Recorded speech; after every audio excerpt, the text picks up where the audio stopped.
GOP leaders aren't wasting any time either. They plan to take their own stimulus proposal straight to the president. Congressman Eric Cantor is leading that charge. He's the minority whip, ranking member of the House Ways and Means Committee. Good to see you, Congressman. First and foremost, have you gotten a meeting with the president-elect? Jane, not yet. I'm not president-elect. I'm sorry, President Obama. I correct myself. Go ahead. Jane, no, it was just this morning that we have communicated to the White House requesting a meeting with President Obama, and actually in response to his request of us several weeks ago that we bring him ideas to help craft a real stimulus bill.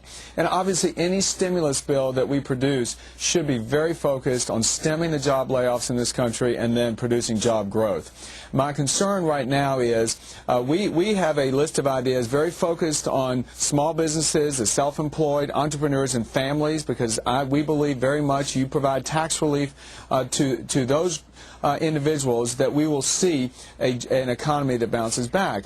Unfortunately, here on the Hill, what we're seeing now is the Congressional Democrats propose massive amounts of spending that, in fact, today the Congressional Budget Office came out with a report said that it's just not stimulus. It won't help the economy grow. So I'm hopeful we'll be able to work very closely with President Obama in making sure we get a real stimulus bill. To be fair, that analysis, though, they were clear about saying that they didn't look at the whole stimulus plan. They really just looked at that spending portion of it for infrastructure, bridges, roads, schools, etc., and that there are other parts of this plan that may be quicker fixes.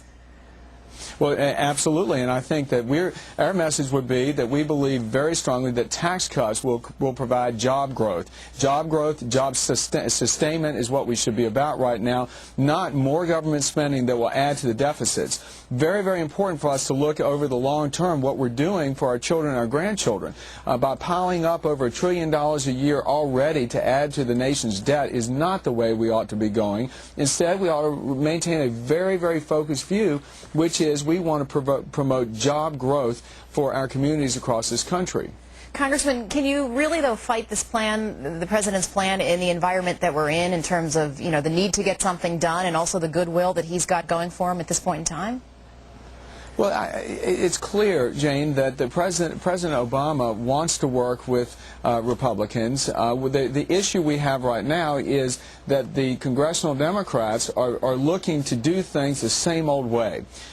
President Obama, I believe, was elected on this notion that he was actually going to produce change out of Washington, that we were going to have a new way of doing things. That's our message to the president when we meet with him, will be just that. Let's provide the right way. Let's produce real results. Let's not just go about cranking up the federal government spending machine that will only add to the deficits for our children and our grandchildren to bear. Congressman Eric Cantor, we look forward to hearing more from you. Thanks for your time.